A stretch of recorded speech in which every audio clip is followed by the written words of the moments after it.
আসসালামু আলাইকুম, সবাইকে স্বাগত জানাচ্ছি ফ্রিকি নিউজে। শুরুতেই জানিয়ে দিচ্ছি এখন পর্যন্ত আমাদের হাতে পাওয়া সর্বশেষ সংবাদ শিরোনাম। জ্যাসিন্ডা আর্ডার্নকে শান্তিতে নোবেল পুরস্কার দেয়া হোক বললেন আসিফ নজরুল। মৌলভীবাজারে একই পরিবারের 5 জনের ইসলাম গ্রহণ।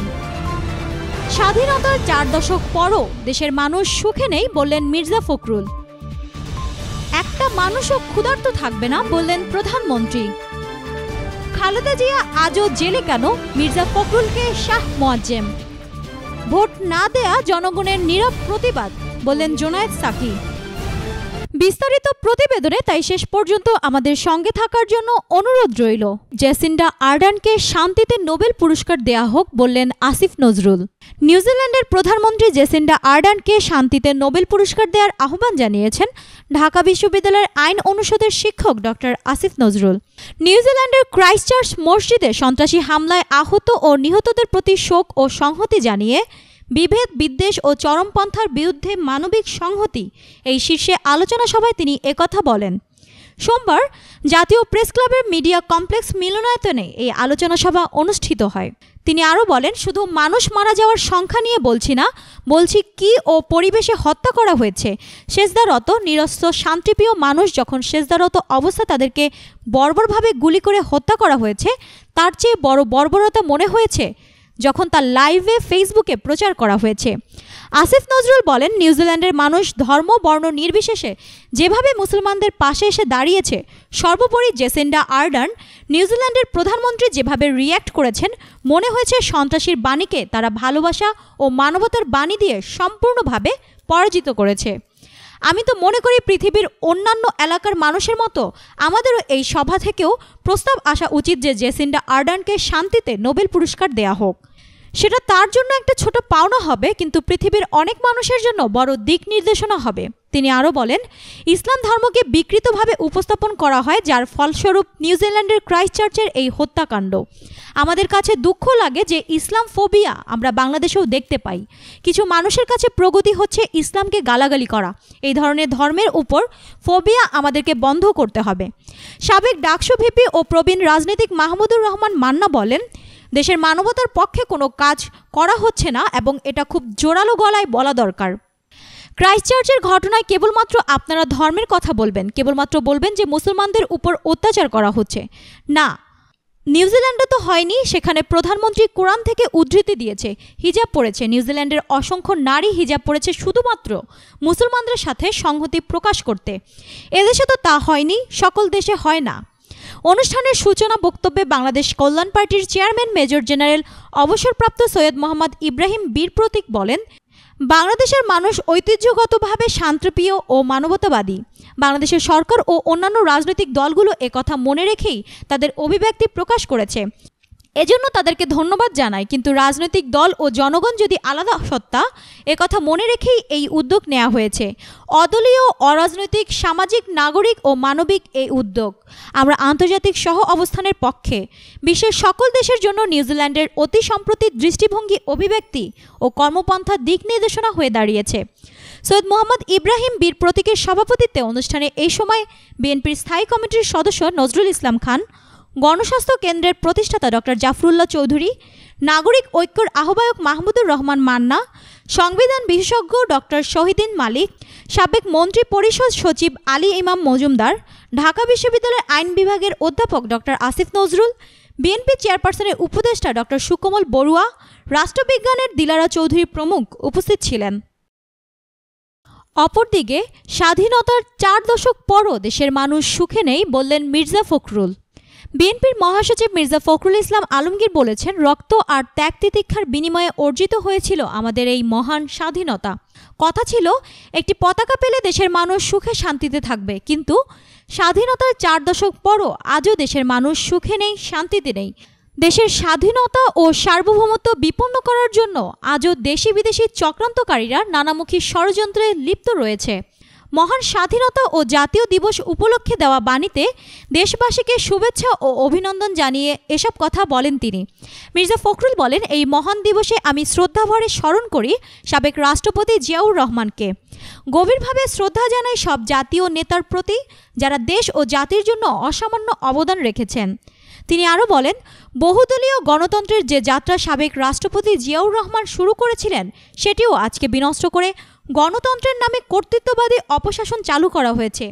কেউ যাতে মানুষের মৌলিক মানবিক অধিকার নিয়ে কথা না বলে, নাগরিক স্বাধীনতার জন্য আওয়াজ না তোলে, সেজন্যই বিএনপির চেয়ারপারসন বেগম খালেদা জিয়াকে কারাগারে আটকে রাখা হয়েছে। বিএনপির মহাসচিব বলেন, গণতন্ত্রের মা বেগম জিয়াকে বন্দি করার অর্থই গণতন্ত্রকে বন্দি করে রাখা। 30শে ডিসেম্বরের আগের দিন মধ্যরাতের নজিরবিহীন নির্বাচনের পর সুষ্ঠু নির্বাচন চিরদিনের জন্য নির্বাসিত করার মাধ্যমে জনগণকে চূড়ান্তভাবে ক্ষমতাহীন করা হয়েছে। তিনি আরও বলেন, আর এজন্যই সব ষড়যন্ত্র রুখে দিয়ে দেশনেত্রী বেগম খালেদা জিয়াকে মুক্ত ও অপহত গণতন্ত্র রক্ষায় সাহসী ভূমিকা রাখতে হবে। অপরদিকে একটা মানুষও ক্ষুধার্ত থাকবে না বললেন প্রধানমন্ত্রী। দেশের একটা মানুষও না খেয়ে মরবে না বলে জানিয়েছেন প্রধানমন্ত্রী শেখ হাসিনা। তিনি বলেছেন, প্রত্যন্ত গ্রামাঞ্চলের একটি মানুষও ক্ষুধার্ত থাকবে না, গৃহহারা থাকবে না, বিনা চিকিৎসায় কষ্ট পাবে না। তাদের জীবনটা অর্থবহ হবে, সুন্দর হবে, উন্নত হবে, সেটাই আমাদের একমাত্র লক্ষ্য। সোমবার রাজধানীর বঙ্গবন্ধু আন্তর্জাতিক সম্মেলন কেন্দ্রে আয়োজিত স্বাধীনতা পদক 2019 প্রদান অনুষ্ঠানে প্রধান অতিথির বক্তব্যে তিনি এসব কথা বলেন। প্রধানমন্ত্রী বলেন, প্রত্যন্ত গ্রামের প্রতিটি মানুষের ঘরে যেন স্বাধীনতার সুফল পৌঁছায়, প্রতিটি মানুষ যেন উন্নত জীবন পায়, সেজন্যই কাজ করছে সরকার। প্রধানমন্ত্রী আরও বলেন, আমাদের প্রচেষ্টা থাকবে বাংলাদেশের প্রতিটি মানুষের জীবনে এই স্বাধীনতার সুফল পৌঁছাক, যেটি জাতির পিতার লক্ষ্য ছিল, স্বপ্ন ছিল। তিনি বেঁচে থাকলে আমরা স্বাধীনতার 5 থেকে 10 বছরের মধ্যেই তা অর্জন করতে পারতাম, কিন্তু 15ই আগস্ট আমাদের সেই সম্ভাবনা কেড়ে নিয়েছে। কিন্তু আজকে যখন আমরা সেই সুযোগটা পেয়েছি, তার আদর্শ বুকে ধারণ করে আমরা দেশকে এগিয়ে নিয়ে যাচ্ছি। বাংলাদেশ 8 ভাগ প্রবৃদ্ধি অর্জন করতে যাচ্ছে এমন আশা ব্যক্ত করে শেখ হাসিনা বলেন, আজকের বাংলাদেশ আমাদের 1 দশকের প্রচেষ্টার বাংলাদেশ। আমরা আমাদের প্রবৃদ্ধি এই অর্থ বছরে 8 ভাগ অর্জন করতে যাচ্ছি। আমাদের মাথাপিছু আয় $1909 মার্কিন অর্জন করতে যাচ্ছি।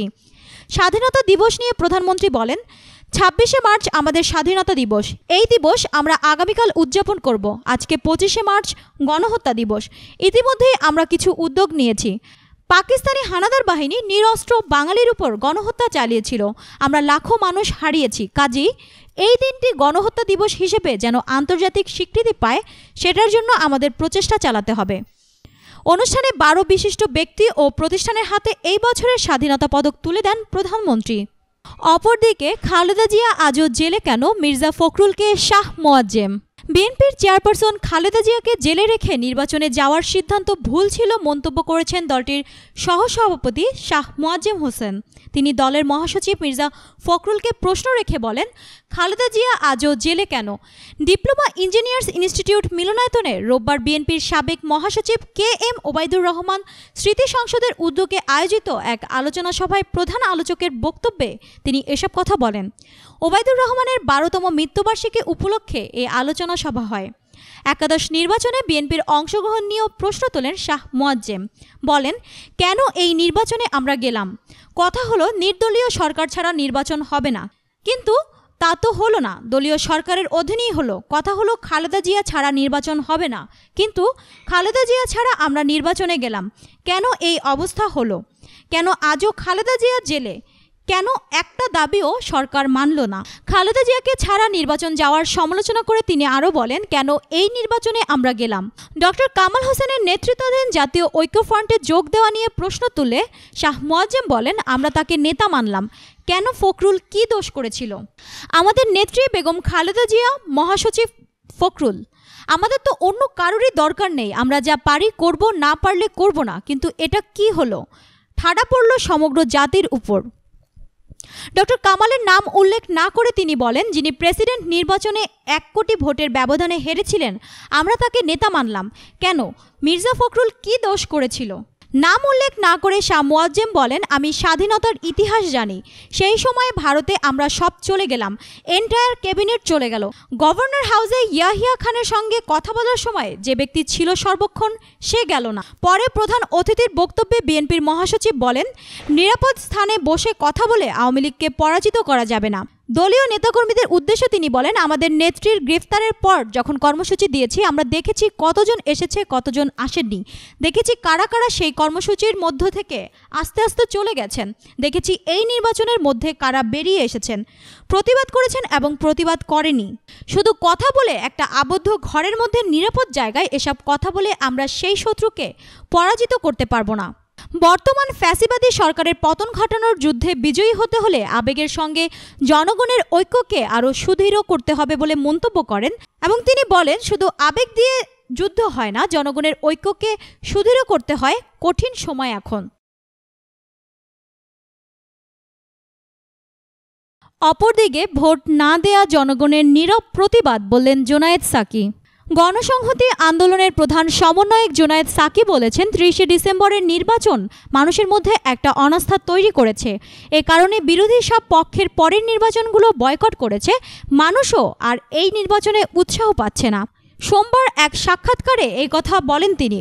জোনায়েদ সাকি অভিযোগ করে বলেন, স্থানীয় সরকার ব্যবস্থাকে যেভাবে সরকারিকরণ করা হচ্ছে তাতে করে সেখানে প্রতিনিধি নির্বাচন নয় বরং নিয়োগ করা হচ্ছে। তিনি আরও বলেন, নির্বাচন ব্যবস্থার ব্যাপক সংস্কার ও সুষ্ঠু জাতীয় নির্বাচন ছাড়া এই অবস্থা বদলাবে না, মানুষ আগ্রহ পাবে না। আওয়ামী লীগের লোকজনও বুঝে গেছে নির্বাচন একটা আনুষ্ঠানিকতা মাত্র, ফলে তারাও ভোট দিচ্ছে না। অংশগ্রহণমূলক নির্বাচন না হওয়ায় মানুষ মুখ ফিরিয়ে নিচ্ছে উল্লেখ করে গণসংহতি আন্দোলনের নেতা বলেন, ভোট না দেয়া জনগণের একরকম নীরব প্রতিবাদ। সবাই ভালো থাকুন, সুস্থ থাকুন আর দেখতে থাকুন ফ্রিকি নিউজ। প্রতিদিনের প্রতি সেকেন্ডের সর্বশেষ আপডেট পেতে আমাদের চ্যানেলটি সাবস্ক্রাইব করুন এবং লাইক দিয়ে আমাদের সঙ্গেই থাকুন। এতক্ষণ আমাদের সঙ্গে থাকার জন্য ধন্যবাদ।